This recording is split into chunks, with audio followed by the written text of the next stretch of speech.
regardes un peu comme un PQ du quartier. Dans le fond, tu te juges un peu. Tu te juges un peu parce qu'au fond, tu sais que tu devrais quand même essayer.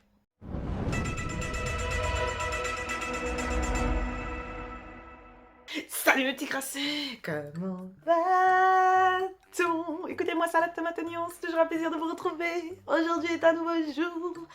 Bless you. Anyway, écoutez, moi ça va. Aujourd'hui, nous allons avoir une petite discussion crasseuse, parce que vous savez que j'adore les discussions crasseuses. Et puis je suis dans ma phase où je déborde d'énergie de toutes les façons. Et puis bon, on a dit maintenant qu'on fait plus d'efforts et qu'on est soi-même partout. Sauf sur le travail, parce que bon, on veut quand même être payé. Anyway. Mais il est temps de discuter de quelque chose de très important. Ok. Vous connaissez cette phrase qu'on se dit toujours, ah, de toutes les façons, ça n'arrivera jamais. Vous savez, dans votre tête, là, il y a toujours cette petite voix qui te dit ce que tu dois faire, qui te rappelle qu'il y a quelque chose que tu rêves de pouvoir réaliser, que tu rêves de pouvoir faire un jour dans ta vie. Cette petite phrase-là que tu n'écoutes jamais. Et généralement, tu essayes de trouver des excuses pour ne pas le faire, ou alors tu te sabotes pendant que tu le fais, et après tu dis, tu vois, j'avais raison, tu pourrais jamais le faire. Là, on est entre nous. On va pas se juger. Ferme les yeux et écoute bien ce que je te dis. Tu sais très bien. Non, ferme pas les yeux. Regarde-moi. Continue de me regarder. Voilà. Mais juste écoute-moi, ok? Bref, tu sais au fond de toi que tu te dis ce genre de choses. Et tu sais que cette voix est là. Depuis des années, très souvent. Mais le truc, c'est quoi? C'est que plus les années passent, moins la voix est forte. Parce que tu la caches derrière tout un tas de trucs. Alors, ça fait vraiment, au début, tu as peut-être une bibliothèque entre toi et elle. Et puis après, tu as de plus en plus de machins parce que tu cales de plus en plus de trucs auxquels tu dois penser pour oublier la chose que tu dois faire, mais qui te fait peur. Voilà, qui te fait peur parce que tu prendras des risques. Et puis, généralement, les gens sauront ce que tu fais. Et puis c'est un peu te mettre à poil devant d'autres personnes parce que c'est vraiment quelque chose à laquelle tu tiens. Et tu n'as pas envie que les autres le sachent. Enfin bref, peu importe le justificatif. On a tous cette chose-là. Et ben moi aussi. Moi aussi. Sauf que moi, je réfléchissais un peu dans un sens où je me disais, ouais, mais ça n'arrivera jamais. Vous connaissez cette petite phrase-là? Tu t'es dit, oui, le truc que j'ai envie de faire, c'est trop énorme. C'est trop gros, en fait. C'est trop gros. Je suis qui? Pour qui est-ce que je me prends? Est-ce que quelqu'un comme moi pourrait le faire? Enfin, j'ai rien d'extraordinaire. Je suis pas quelqu'un de connu. Je suis pas riche. J'ai pas des parents super connus qui pourraient m'aider. Et enfin, à quoi bon essayer? Ça sert à rien, hein, tu vois, dans la société. Hein. Tu vois, tu commences à tu vois, tu empiles tout un tas de choses qui te font un espèce de petit pansement sur cette blessure. Sauf que quand tu te retrouves seul chez toi le soir, tu te regardes un peu comme un PQ du quartier. Dans le fond, tu te juges un peu. Tu te juges un peu parce qu'au fond, tu sais que tu devrais quand même essayer.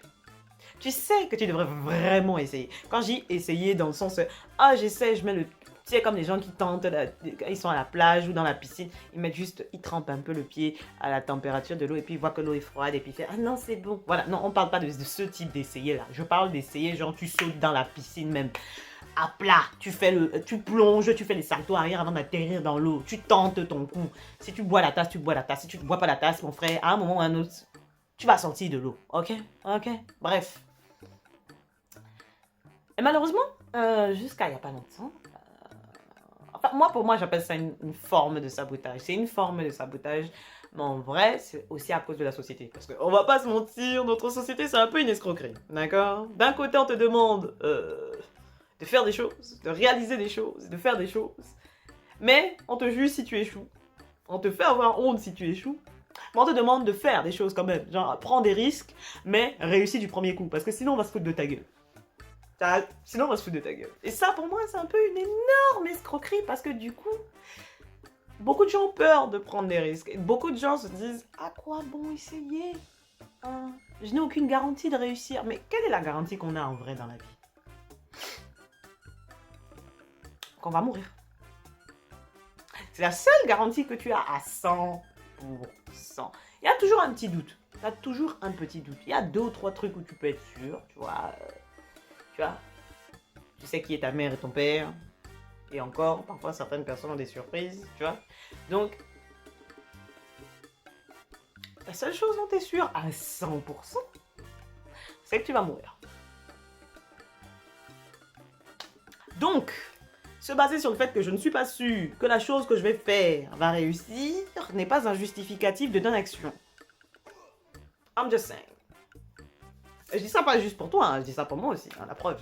Me voici ici assise en train de faire des vidéos YouTube, alors que bon, le but, c'était un peu d'évacuer ma frustration et ma folie ici, tu vois, sur les lieux publics de YouTube, tu vois. Mais si tu fais pas les choses pour ta gueule, ok, si tu ne crées pas quelque chose qui te fera plaisir et que tu sais que au fond de toi, le fait de l'avoir fait te donnera cette sensation de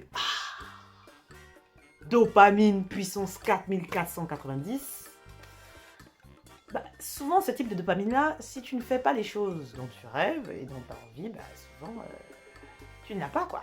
T'as de la dopamine imminente là, genre le genre de choses que tu as, genre si tu t'envoies en l'air ou si tu manges quelque chose de sucré ou quelque chose de bon, ça c'est de la dopamine là tout de suite, tu vois. Mais la dopamine sur le long terme, tu te dis voilà j'ai fait ça et tu vois la chose techniquement tous les matins sous tes yeux, tu vois, c'est pas pareil. Et donc moi je me disais très souvent que les choses que j'ai envie de faire n'arriveront jamais parce que pour moi c'était un peu une espèce de montagne russe, tu vois. Si je vais décrire la pluie de choses que j'ai envie de faire, ok, ça ressemblerait à l'Himalaya. Mon Himalaya, voilà. C'est ce genre de truc que je dois monter. C'est même pas genre je dois escalader, non, je dois construire le mont Himalaya avec mes 2 mains. Voilà, donc forcément, le doute est là. Tu vois, le doute est là. Oui, certes, il faut le découper en plein de petits cubes et le faire petit à petit, tu vois. Et plus tu vas avancer, plus peut-être il y aura des gens qui pourront t'aider, tu vois, etc., etc. Mais dans ma tête, je me disais, tu n'es qu'un être humain, tu es une pauvre femme noire qui n'est pas particulièrement soutenue en plus dans les choses que tu fais. Tu n'es pas connue, tu n'as pas d'argent. Tu es mignonne, hein, mais tu n'es pas libérée non plus. Tu vois ce que je veux dire? Tu donnes des mauvaises idées quand t'en as envie, mais... Voilà, et puis en plus t'es pas jeune non plus, t'as pas 12 ans, tu vois, parce que bon, visiblement, si tu veux percer, il faut avoir 12 ans maintenant. Anyway. Donc du coup, voilà, tu vois, je me donnais toutes ces petites excuses là. Et puis je me suis rappelé d'un truc. Il y a des gens qui vont aller s'installer sur Mars. Hein. C'est un projet en cours. Il y a déjà des choses en construction. Le truc est prévu. Ils ont déjà fait des calculs même sur comment ils vont s'alimenter là-bas. Il n'y a pas de retour possible. Hein. Mais c'est un projet qui est en cours de route. Genre annexer la planète Mars. Ok? Toute une civilisation, ils veulent faire un truc là-bas, là, avec des gens qui vont habiter là-bas, vivre là-bas, manger là-bas. Ok? Une station là-bas. Donc, ça pour moi, c'est un projet. Si on me demande, on me demandait il y a quelques années, est-ce que ce projet est viable? Est-ce que ça va intéresser quelqu'un? J'aurais dit non. J'aurais dit non. J'aurais dit c'est impossible. Le gars a le budget. Il y a même des gens qui veulent aller là-bas. Donc, ils sont prêts à aller mourir sur Mars. Vivre leur vie là-bas. Faire le voyage avec les risques que ça implique. Et le fait de se dire qu'ils ne reviendront jamais ici. Il y a des gens qui sont prêts à aller. 2. Il y a des gens qui sont prêts à envoyer, c'est-à-dire faire des dons ou donner de l'argent pour ce projet. Et le truc va se faire. Au fond, on sait que ça va avoir lieu. On est au courant. On sait que ça va avoir lieu. Et ce que moi je veux faire, ce n'est pas la moitié de ce que ce monsieur fait. Enfin, je parle du monsieur qui a mis le projet en place. Ce n'est pas la moitié. C'est comme tonton là qui veut faire ses fusées Virgin pour faire du tourisme dans l'espace. Où tu viens, tu montes dans la fusée, tu vas dans l'espace quelques temps et puis tu redescends sur Terre. Là. Virgin là. Voilà, ils veulent faire ça aussi dans le tourisme spatial. Ça va se faire! C'est en cours de route. Tu m'aurais posé pareil la question, je t'aurais dit c'est impossible. Personne ne voudra payer pour ça, vu les prix en plus, ça va coûter un bras, etc. Mais... c'est là, au coin de la rue, en cours de préparation. Donc, en quoi est-ce que ces projets-là sont possibles et pas le mien? Tonton Amazon, là, son truc, c'était dans son garage. Sa société était dans son garage. Il était seul dans sa société. Regardez-le aujourd'hui.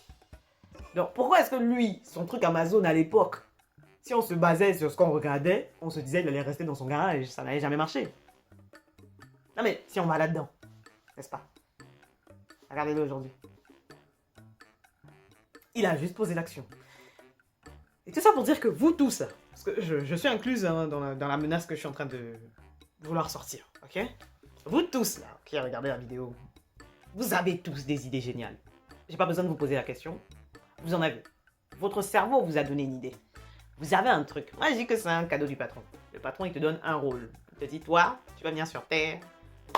Voici ton idée. Fais quelque chose avec. C'est ton don, cadeau. Moi, je reste convaincue. Toi, là, on t'a donné quelque chose. Ou tout du moins, en tant que personne génialissime, tu as eu une idée. Cette idée, elle est là, elle trotte dans ta tête. Depuis des années. Tu l'esquives comme si c'était des balles de fusil à pompe, mon ami. Fais quelque chose avec. Je suis persuadée que notre société s'en portera très bien, voire mieux avec cette idée. Très souvent, les idées peuvent faire tellement de bonnes choses pour la société. Et toi qui regardes la vidéo, là, je suis sûre. J'ai pas besoin de te poser la question. Je ne veux même pas savoir quelle est ton idée. Garde-la pour toi parce que quelqu'un pourrait te la voler. Ne la mets pas dans les commentaires. Quelqu'un comme toi n'a pas à avoir peur. Teste, essaye. Si ça marche, c'est bien. Si ça ne marche pas, au moins tu n'auras pas de regrets. Parce que les regrets quand t'es vieux, tu les portes comme Quasimodo avec son dos bossu. Ça reste là et tu peux pas l'enlever. Ok. Moi en tout cas j'ai peur de devoir porter un colis suspect de plusieurs tonnes parce que je n'ai pas eu l'audace de faire les choses que je voulais faire. Donc du coup maintenant je fais. Même YouTube là au départ, ça faisait partie des listes des choses que je pensais que je ne pourrais pas faire. Et me voici. Me voici assise ici à vous parler de mes dossiers, de mes films, de mes séries, des choses que j'ai envie de faire, des voyages que j'ai fait. J'ai dit je voulais aller en Australie, mais voici je suis allée en Australie. Ah non, vous avez vu, vous avez suivi mes galères, mes problèmes, les incendies, coronavirus. Vous étiez là. Vous étiez là. Donc, ne laissez pas les choses extérieures vous empêcher de faire ce que vous voulez. Les gens critiqueront toujours ce que vous faites. Que vous réussissiez ou que vous échouez. Les gens vont parler. Le plus important, c'est que vous puissiez vous regarder dans le miroir. Ok. Parce que vous êtes des crasseux maintenant. Ok. On n'a plus de temps là pour le comportement des gens. Gardez la vie des gens qui sont importants dans votre vie. Et ceux qui ne le sont pas, on les regarde comme... Attends, j'essaie de trouver quelque chose qui ne sonne pas comme une insulte. Comme des mille pattes. Dans les bois. Tu vas regarder une mille pattes. T'as pas forcément besoin de le tuer. Parce qu'il ne t'a rien fait, il est dans son milieu naturel. Et tu évolues. Et ben là c'est pareil. Ok. Vous n'avez pas les mêmes problèmes. Un mille pattes a ses problèmes. Toi en tant qu'être humain tu as tes autres problèmes. On évolue. Anyway. J'espère que cette vidéo vous aura plu. Comme d'habitude, je veux mon like, mon bisou, hein, mon bisou, un gros bisou, mon petit commentaire pour me dire ce que vous en pensez. Et puis, dites-moi si vous avez l'intention de faire quelque chose. Vous avez des projets cette année ou en 2023. Oui, parce que 2022, 2023. Bref, en 2023. Et si oui, si ce n'est pas des projets qu'on pourrait vous piquer, quels sont-ils? Moi, j'ai envie de repartir au Japon. Du coup, il faut que j'apprenne un peu la langue, parce que toutes les personnes que j'avais sur place sont revenues à cause du coronavirus. Et puis, m'offrir aussi ma caméra fétiche, Sony Alpha 7C. Magnifique petite dinguerie. Anyway, on est ensemble par le lien capillaire. Je vous fais des bisous sur le front. Love you!